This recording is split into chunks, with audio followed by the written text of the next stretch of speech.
शहर शहर बोल में हम आज बात करेंगे। रमजानुल मुबारक के दौरान शहर कायद ने मुखय्यर अफराद की जानिब से फुटपाथ और चौराहों पर अफ्तार का एहतमाम किया जाता है। मैं देखती हूँ जब यहाँ से घर जाती हूँ तो रास्ते में मुख्तलिफ जगहों पर बड़े प्यारे दस्तरखान लगे होते हैं, फुटपाथ पर सब लोग मिलकर बैठे होते हैं। तो नुमाइश चुरंगी पर मौजूद हैं और बिल्कुल, और 25 बरसों से जारी अफ्तार के दस्तरखान का सिलसिला आज भी जारी है। तो सालिक से जानते हैं वहाँ पर कौन किस तरह अफ्तार करवा रहा है और लोग क्या उस पर मनाजिर क्या है, मंजर कशी कीजिएगा। Salik, over to you. कराची की सड़कें और फुटपाथ माह रमजान मुबारक के दौरान अफ्तार के लिए दस्तरखान, यहाँ की कोई सड़क कोई चौराहा ऐसा होगा जहाँ पर मुखय्यर अफराद की जानिब से दस्तरखान अफ्तार करना लगाया जाता हो। मैं इस वक्त कराची की मशहूर चौरंगी नुमाइश चौरंगी पर मौजूद हूँ, जहाँ पर रमजान मुबारक के 30 दिन के दौरान जो है मुसलसल यहाँ पर अफ्तार का एहतमाम किया जाता है। इसके अलावा यहाँ पर सहरी का भी एहतमाम किया जाता है। यहाँ पर मुखय्यर अफराद की जानिब से यहाँ पर हज़ारों अफराद को रोज़ाना इफ्तार कराई जाती है यहाँ पर। इसके अलावा यहाँ पर खाना भी खिलाया जाता है। बताइएगा हारून भाई, कितने लोग हैं आपके साथ यहाँ पर कितने लोगों को आप माशाल्लाह खाना जो तकरीबन 1200 से 1500 रोजाना।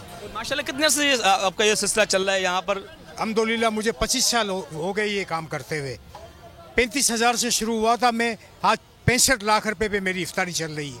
ये 25 साल से सिलसिला चल रहा है। इसमें मेरे बात होते हैं, मेरे दोस्त यार होते हैं जो पैसे देते हैं डोनेट, वो भी मेरे साथ खड़े हुए होते हैं।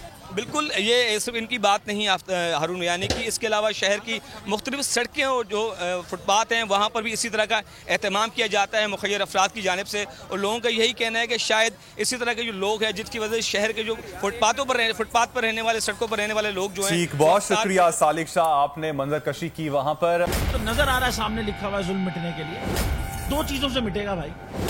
एक, अदल की कुर्सी पे जो लोग बैठते हैं ना, वो अदल के हिसाब से फैसले करने लगे। दूसरा, कौम निकल खड़ी उस जुल्म के खिलाफ, तो जुल्म खत्म हो जाएगा। या इन दोनों में से कोई एक चीज हो जाए या दोनों हो जाए। अगर 420 का मुकदमा था, उस वक्त अदलिया में जो लोग बैठे हुए केस देख रहे थे वो पूछते ना, यार चीट हुआ कौन है? जब उनको दिखता कोई चीट नहीं हुआ, केस खत्म कर देते। तो जालिम जुल्म कर ही नहीं पाता। 9 जजेस ने नोट बिफोर किया मेरे केस को, यार 1.5 साल चला।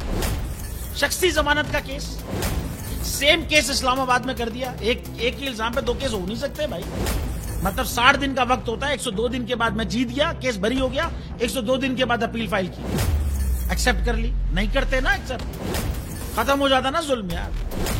भरी अदालत में मुझे बरी कर दिया, फिर पता नहीं क्या हुआ 2.5 घंटे बाद का नोट बिफोर। मैं नहीं सुनता ये केस, खड़े रहते अपने फैसले पे, मिट जाता जुल्म। अल्लाह ताला ने बिठाया इन कुर्सियों पे इनको यार, ये अल्लाह ताला की तरफ से फैसले कर रहे हैं। तो या तो ये फैसले आएंगे, जुल्म मिट जाएगा, या कौम खड़ी हो जाएगी जुल्म के खिलाफ।